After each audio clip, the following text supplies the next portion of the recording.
பழங்காலங்களில் நம்ம முன்னோர்களோட உயிரை காப்பாற்றின மிக முக்கியமான உறுப்புகளில் ஒன்று இந்த கண் புருவம் தான். புருவம் எப்படி உயிரை காப்பாற்றும் அப்படின்னு யோசிச்சிங்கன்னா அதை பற்றி நம்ம போக போக பார்ப்போம்.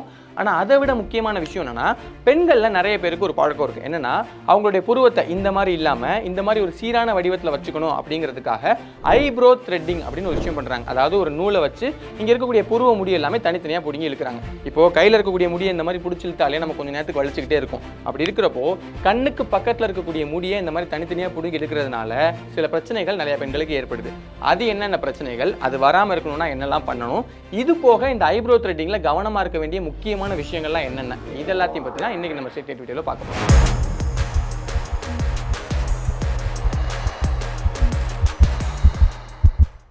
இதுக்கு முதல்ல இந்த புருவம் எதுக்காக நம்ம முகத்துல இருக்கு, அது எப்படி முன்னோர்கள் உயிரை காப்பாத்துச்சு அப்படிங்கிறத நம்ம பார்க்கலாம். என்ன கதைன்னா, நீங்க ஒரு புருவத்தை ஒரு கொடையோட ஒப்பிட்டு பார்க்கலாம். ஏன்னா ரெண்டுத்தோட வடிவமும் ஒரே மாதிரி தான் இருக்கு. கிட்டத்தட்ட ரெண்டுமே ஒரே மாதிரியான செயலையும் தான் செய்யுது. என்ன அப்படின்னா, இப்போ ஒரு மழை பெய்யும் போது நம்ம கொடை பிடிச்சோம்னா அந்த தண்ணி நம்ம மேல விழுகாம சைட்ல விழுக வச்சு அது நம்மள பாதுகாக்குது இல்லையா? அதே மாதிரி தான் புருவமும் நம்ம கண்ணை பாதுகாக்குது. எப்படின்னா, மழை பெய்யும் போது தலையில தண்ணி விழுந்து அது நம்ம நெற்றி வழியா அப்படியே வடிஞ்சு வந்து நேரடியா கண்ணுக்குள்ள விழுகாம இந்த புருவம் அந்த தண்ணியை அந்த பக்கமா தள்ளி விடுது. அதே மாதிரி வியர்வை அதிகமாக சுரக்கும் போதும் நம்ம நெற்றி வழியா விழுகக்கூடிய அந்த வியர்வை துளிகள் எல்லாமே நேரடியா கண்ணுக்குள்ள போயிடாம இந்த புருவம் வழியா அந்த பக்கமா நமக்கு போயிடுது. இதெல்லாம் ஒரு விஷயமா அப்படின்னு இப்ப நமக்கு தோணலாம். ஆனா முன்னாடி காலங்கள் எடுத்துக்கிட்டோம்னா நமக்கு உணவு அதிகமா எப்படி கிடைச்சிச்சு? வேட்டையாடுறது மூலமா தானே. இப்ப வேட்டையாடும் போது ஒரே இடத்துல இருந்தா நமக்கு உணவு கிடைச்சிருமா? கிடைக்காது. வேற வேற இடத்துக்கு போகணும், நிறைய விலங்குகளை தேட வேண்டியிருக்கும். அது எங்க இருக்கு, என்னென்ன பண்ணுதுங்கிறத நம்ம தொடர்ந்து கண்காணிச்சுக்கிட்டே ஒரே இடத்துல கூட ரொம்ப நேரம் இருக்க வேண்டியிருக்கும், வெயில்ல சுத்த வேண்டியிருக்கும். இந்த மாதிரி நிறைய விஷயங்கள் செஞ்சுக்கிட்டே இருக்கணும். அப்புறம் இவ்வளவு வேலைகள் நம்ம செஞ்சுக்கிட்டே இருந்தோம்னா ரொம்ப ஆப்வியஸா நமக்கு தெரியும் உடம்பு முழுக்க நமக்கு வேர்வை சுரக்கும். அப்படி சுரக்கக்கூடிய வியர்வை நம்ம நெற்றி வழியா வழிஞ்சு நம்ம கண்ணுக்குள்ள விழுந்துச்சு அப்படின்னா அதுல இருக்கக்கூடிய உப்புத்தன்மையால நம்ம கண்ணுடைய பார்வை கொஞ்சம் நேரம் தடப்படும். ஏன்னா அந்த மாதிரி இந்த பக்கம் கொஞ்சம் அசைக்க போறோம், இந்த மாதிரி கசக்க போறோம். அது போக அது நமக்கு கவனச்சிதறலையும் ஏற்படும். இப்போ இந்த மாதிரி கவனச்சிதறல் ஏற்படக்கூடிய நேரத்திலயோ இல்ல கண்ணை கசக்கிட்டு இருக்கக்கூடிய நேரத்திலயோ நம்ம வேட்டையாட போயிருக்கோம். அப்ப அந்த விலங்கு நம்மளை பார்த்து நம்மளை நோக்கி தாக்க வந்துருச்சு அப்படின்னா நாம ஒரு கவனச்சிதறலோட இருக்கும் போது அது ரொம்ப சுலபமா நம்மளை தாக்கி நம்மள ஒரு இரையா மாத்திடும். அப்ப அந்த மாதிரியான விஷயங்கள் நடக்கக்கூடாது அப்படிங்கிறதுக்காக தான் புருவங்கள் இருந்திருக்கு. அப்ப புருவம் இருக்கிறதுனால இந்த பக்கம் ஒரு தண்ணீர் துளி படுது அப்படின்னா அது ரொம்ப சுலபமா இந்த பக்கமா சைடு வழியா போய் நம்ம கண்ணத்தை தான் போய் அடையுமே தவிர கண்ணுக்குள்ள நேரடியா போய் விழுகாது ரொம்ப சுலபமா. இதை கரெக்டா புரிஞ்சுக்கணும்னா நமக்கு முன்னாடி வாழ்ந்த மூதாதையர்களான நியண்டர்தல் இந்த மாதிரியான மனித இனத்தை எடுத்து பார்த்தோம் அப்படின்னா அவங்களோட மண்டையோட்டுல புருவ எலும்பு இருக்கு இல்லையா, அது ரொம்ப அதிகமா வெளியே நீண்டு இருக்கும். அதுக்கு மேல அவங்களுக்கு புருவமும் இருக்கும். அப்போ ஏற்கனவே நீண்டு இருக்கக்கூடிய புருவ எலும்புல புருவமும் இருக்கும் போது நெற்றி வழியா தண்ணியோ இல்ல வேர்வையோ வந்து விழுகுது அப்படின்னா அது கண்டிப்பா கண்ணுக்குள்ள விழுகிறதுக்கான வாய்ப்பே இல்லை, சைடு வழியா தான் போய் விழுகும். காலப்போக்கில் எல்லாமே மாறி மாறி நம்ம வேட்டையாடுறதை நிப்பாட்டி நிறைய மாற்றங்கள் நமக்குள்ள நிகழ்ந்ததுனால இப்போ நமக்கு அந்த மூதாதையர்களுக்கு இருந்த அளவுக்கு நம்மளுடைய புருவ எலும்பு நீண்டு இல்லை. பட் இருந்தாலுமே நமக்கு இன்னுமே புருவம் கொஞ்சம் நீண்டு தான் இருக்கு, நமக்கு புருவ முடி இருக்கு.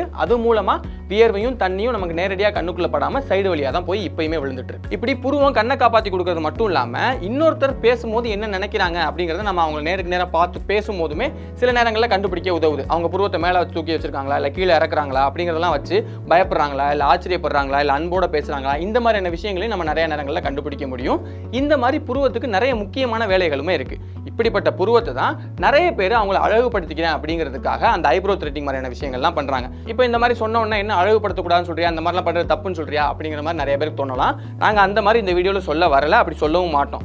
ஏன்னா ஒருத்தவங்களோட உடம்புல அவங்க என்ன பண்ண நினைக்கிறாங்க அப்படிங்கிறது அவங்களோட தனிப்பட்ட உரிமை. ஆனா அப்படி பண்ணும்போது என்ன மாதிரியான விளைவுகள் ஏற்படுது, சில பிரச்சனைகள்லாம் ஏற்படுது இல்லையா, அது என்னென்ன அப்படிங்கறத தெரிஞ்சுக்கணும் அப்படிங்கிறதுக்காக தான் இந்த வீடியோ பண்றோம். அது என்னென்ன அப்படிங்கறத இப்போ நம்ம ஒண்ணு ஒண்ணா பார்ப்போம். புருவத்தை அழகா காட்ட, அதாவது அதை ஒரு கரெக்டான வடிவத்துல காட்ட நிறைய டெக்னிக்ஸ் இருக்கு. த்ரெட்டிங், லேசரிங், ட்வீசிங், வேக்சிங் அப்படின்னு சொல்லிட்டு அதுல அதிகமான பெண்கள் இந்த ஐப்ரோ த்ரெட்டிங்கை தான் ப்ரிஃபர் பண்றாங்க. ஏன் அப்படின்னா இந்த மாதிரி பண்ணும்போது அந்த முடியோட வேர்க்கால்கள்ல இருந்து பிடிங்கி எடுத்துடலாம். அப்படி எடுக்கும் போது அது மறுபடியும் புதுசா வளர்றதுக்கு ரொம்ப அதிகமான நாட்கள் எடுத்துக்கும் அப்படிங்கறதுனால தான் பண்றாங்க. இதுல என்ன பிரச்சனைனா, நம்ம தோலை பொறுத்தவரை அது டெர்மிஸ், எபிடெர்மிஸ், சப்குட்டேனியஸ் லேயர் அப்படின்னு நிறைய அடுக்குகளால் ஆயிருக்கும். இதுல அந்த டெர்மிஸ் லேயர்ல தான் முடியோட வேர்க்கால்கள் இருக்கும். இப்போ த்ரெட்டிங் பண்ணும்போது அவங்க அந்த நூலை ஒரு மாதிரி சைஸா கையில பிடிச்சிக்கிட்டு நம்ம புருவத்துல வச்சு அந்த பக்கமா இந்த பக்கமா அப்படியே அசைப்பாங்க. அதனால அது அந்த முடியோட வேர்க்கால்களோட அந்த நூல் வந்து அந்த முடியை தனித்தனியா பிச்சு எடுத்துரும். இப்படி எடுக்கும் போது இப்போ நார்மலா கையில இருந்து பிடிங்கிட்டாலே வலிக்கும், சும்மா பிடிச்சாலே வலிக்கும் இல்லையா. இப்போ நம்ம ஏதோ வேர்க்கால்களோட பிடிங்கி இருக்கிறோம்னா இன்னும் ரொம்ப அதிகமான வலி தான் தரும். இருக்கும். அது நம்ம ரொம்ப முக்கியமான பகுதியான கண்ணுக்கு பக்கத்தில் இருக்கிறதுனால அந்த இடம் கொஞ்சம் சென்சிட்டிவாக இருக்கும். அப்படிங்கிறதுனால ரொம்ப ரொம்ப அதிகமான வலி தரக்கூடிய ப்ராசஸாக இந்த ஐப்ரோ த்ரெட்டிங் இருக்கும். இப்படி முடிய வேர்க்கால்களோட பிடுங்கி எடுக்கிறதுனால அங்கே இருக்கக்கூடிய திசுக்கள் எல்லாமே பாதிக்கப்பட்டு அந்த இடம் செவந்து போகும். ரொம்ப அதிகமான வலியும் எரிச்சலும் இருக்கும். இப்போ நீங்கள் ஐப்ரோ த்ரெட்டிங் பண்ண யாரை கேட்டிங்கனாலுமே முதல் தடவை பண்ணும்போது ரொம்ப அதிகமான வலியோடு அது இருந்துச்சு அப்படிங்கிற மாதிரி தான் கண்டிப்பாக சொல்லுவாங்க. ஒரு சிலருக்கு நான் மேலே சொன்ன சிம்டம்ஸ்லாம் தாண்டி தலைவலி ஏற்படுறது, கண்ணு வலி ஏற்படுறது, இந்த மாதிரியான விஷயங்கள்லாம் ஏற்படும். இப்படி நடக்கிறதுனாலேயே ஒரு சில பேர் எல்லாமே ஐயோ இது என்ன இவ்வளோ வலியாக இருக்குது, இதெல்லாம் எனக்கு வேணாம் அப்படின்னு சொல்லிட்டு அதுக்கப்புறம் அதை பண்ணாமல் கூட நிறுத்திருக்காங்க. இப்போ ஹேர் ஃபாலிகல்ஸில் பயங்கரமான வலி ஏற்படுறதோட சேர்த்து அங்கே இருக்கக்கூடிய நரம்புகளும் பாதிக்கப்பட்டுடுச்சு அப்படின்னா அங்கே வீக்கம் இன்னும் ரொம்ப அதிகமாகும். இதுக்கு ஃபாலிகுலிட்டிஸ் அப்படின்னு பேர். இது போக ரொம்ப முக்கியமான விஷயம் என்னன்னா, எந்த பியூட்டி பார்லரில் பண்ண போகிறோமோ அந்த கடை ரொம்ப ரொம்ப ரொம்ப ஹைஜீனிக்காக இருக்கணும். அதே மாதிரி அதை நமக்கு பண்ணக்கூடிய அந்த பியூட்டிஷியனும் ரொம்ப ஹைஜீனிக்காக இருக்கணும். ஏன் அப்படின்னா இப்போ நம்ம முடியை மொத்தமாக பிடிங்கி இழுக்கிறோம் அப்படிங்கிறப்போ அந்த முடி இருந்த இடத்துல குட்டி குட்டியாக துளைகள் உருவாகும். அப்போ அந்த துளைகள் வழியாக ஏதாவது இன்ஃபெக்ஷனோ இல்லை வைரஸோ பாக்டீரியாவோ போச்சு அப்படின்னா அதால் பெரிய அளவுக்கான பாதிப்புகள் ஏற்படும். உதாரணத்துக்கு ஸ்டஃபைலோகாக்கஸ் ஆரஸ் அப்படிங்கிற ஒரு பாக்டீரியா இருக்கு. அது அந்த துளைகள் வழியாக போயிருச்சு அப்படின்னா அது ஒரு சிலருக்கு புல்லோஸ் இம்பெட்டிகோ அப்படிங்கிற இன்ஃபெக்ஷனை ஏற்படுத்தியிருக்கு. அடுத்த விஷயம் என்னன்னா, ஒரு சிலருக்கு ஹைப்பர் பிக்மெண்டேஷன் ஏற்படும். அதாவது நம்ம முடியை பிடிச்சி இழுக்கும் போது வலி ஏற்படும் பார்த்தோம் இல்லையா, அப்படி வலி ஏற்படும் போது அந்த வலியை பொறுத்துக்க வைக்கிறதுக்காக நம்ம உடம்பு அந்த இடத்துல மெலனினை சுரக்க வைக்கிறதுக்கு வாய்ப்பு இருக்கு. அப்படி மெலனின் சுரக்கும் போது இப்போ ஐப்ரோ த்ரெட்டிங் பண்றாங்க அப்படின்னா அது ஒரு தடவை நிப்பாட்ட மாட்டாங்க. நிறைய பேர் அதை கண்டினியூ பண்ணிட்டே இருப்பாங்க. அப்போ தொடர்ந்து நம்ம பண்ணிட்டே இருக்கோம் அப்படிங்கிறப்போ அந்த வலியை நம்ம உடம்பு பொறுத்துக்கணும் அப்படிங்கிறதுக்காக இந்த மெலனின் சுரக்கும். அப்படி சுரக்கும் போது நம்ம தொடர்ந்து பண்ணிட்டே இருந்தோம் அப்படின்னா மெலனினோட சுரப்பு அதிகமாகிட்டே போய் ஒரு கட்டத்தில் அந்த இடத்துல குட்டி குட்டியாக கருப்பு கருப்பாக திட்டா உருவாகிறதுக்கு வாய்ப்பு இருக்கு. இது எல்லாருக்குமே நடந்துருமா அப்படின்னா கண்டிப்பாக கிடையாது. அவங்களோட ஸ்கின் சென்சிட்டிவிட்டி எந்த அளவுக்கு இருக்கு, அவங்க உடம்புல வலியை பொறுத்துக்கிறதுக்கான அந்த திறன் அந்த இடத்துல எவ்வளவு கொடுக்க வேண்டியிருக்கு, இந்த மாதிரியான விஷயங்களை பொறுத்து இந்த மெலனின் சுரக்கிறது மாறுபடும். அப்படி சுரக்கக்கூடிய மெலனின் ஒரு சிலருக்கு அதிகமாக சுரந்துருச்சு அப்படின்னா அவங்களுக்கெல்லாம் தான் இந்த இடத்துல குட்டி குட்டியாக திட்டுக்கெல்லாம் ஹைப்பர் பிக்மெண்டேஷன் ஏற்படும். இதே தான் வேக்சிங்லையும் நடக்கும். இப்போ முடி இருக்கக்கூடிய இடத்துல அந்த வேக்ஸ் அப்ளை பண்ணிட்டு கொஞ்ச நேரம் கழிச்சு அது காஞ்சதுக்கு அப்புறமா அதை மொத்தமாக பிடிச்சி இழுப்பாங்க. அப்படி இழுக்கும் போது அந்த முடியோட வேர்க்கால்கள்லேருந்து அது வந்துடும். அப்படிங்கிறதுனால ஐப்ரோ த்ரெட்டிங்ல என்ன மாதிரியான பிரச்சனைகள் ஏற்படுறதுக்கு வாய்ப்பு இருக்கோ அதே பிரச்சனைகள் எல்லாமே இங்கேயும் ஏற்படும். இந்த த்ரெட்டிங் வேக்சிங் இதெல்லாம் பண்ணலாமா கூடாதா அப்படிங்கிறதுக்கு டாக்டர்ஸ் என்ன சொல்றாங்கன்னா, இப்போ ஒருத்தவங்க அவங்களோட புருவத்தை அழகா வச்சுக்கணும்னு நினைக்கிறது எல்லாமே அவங்களோட தனிப்பட்ட விருப்பம். அவங்க த்ரெட்டிங் பண்ணலாம், வேக்சிங் பண்ணலாம், எது வேணா பண்ணலாம். ஆனா எங்களை கேட்டோம்னா நாங்க இது ரெண்டையும் பண்றதை விட ட்ரிம்மிங் பண்றது தான் ப்ரிஃபர் பண்ணுவோம். ஏன் அப்படின்னா ட்ரிம்மிங்கை பொறுத்தவரை அது முடிய மேற்படுறது மட்டும் அழகா எந்த அளவுக்கு தேவையோ அந்த அளவுக்கு நமக்கு கட் பண்ணி கொடுக்க போகுது. அப்படி கொடுக்கும்போது நமக்கு வேர்க்கால்களை டிஸ்டர்ப் பண்றது இல்லை, அதனால நமக்கு வலி இருக்க போறது இல்லை. அது கூடவே நம்ம முன்னாடி பார்த்த மற்ற பிரச்சனைகள், அதாவது வலி இருக்குது, ரெட்னஸ் இருக்குது, ஸ்வெல்லிங் இருக்குது, இந்த மாதிரியான பிரச்சனைகள் அதில் எதுவுமே ஏற்பட போறது இல்லை. அப்படிங்கிறதுனால நாங்கள் அதை ப்ரிஃபர் பண்ணுவோம். கூடவே இன்னொரு விஷயம் என்னன்னா, இவங்க த்ரெட்டிங் பண்ணி வேக்சிங் பண்ணும்போது ஃபர்ஸ்ட் டைம் நான் கண்டிப்பாக வலி அதிகமாக தான் இருக்கும். ஆனால் அது அடுத்தடுத்த தடவை பண்ணும்போது கொஞ்சம் கொஞ்சமாக குறைய ஆரம்பிக்கும். அப்படி குறையாம ஒவ்வொரு தடவை த்ரெட்டிங் பண்ணும்போதுமே அவங்களுக்கு வலி அதிகமாக இருக்குது, வீக்கம் ஏற்படுது, இல்லை கண்ணில் ஏதாவது பிரச்சனை ஏற்படுது, இந்த மாதிரியான பிரச்சனைகள் தொடர்ந்து இருந்துகிட்டே இருந்துச்சு அப்படின்னா கண்டிப்பாக ஒரு டாக்டரை கன்சல்ட் பண்ணாமல் அவங்க அடுத்த முறை த்ரெட்டிங் பண்ண போகக்கூடாது அப்படிங்கிறத அவங்க ஸ்ட்ரிக்டாக சொல்கிறாங்க. கூடவே இன்னொரு முக்கியமான விஷயம், இது டாக்டர்ஸும் சரி அதை பண்ணக்கூடிய பியூட்டிஷியன்ஸும் சரி அவங்க சொல்லக்கூடியது என்னன்னா, இப்போ அந்த ஆக்ட்ரஸ் அப்படி பண்ணியிருக்காங்க, அந்த மாடல் அப்படி வச்சிருக்காங்க, எனக்கும் அதே மாதிரி தான் வேணும் அப்படிங்கிறத நம்ம கேட்கக்கூடாது.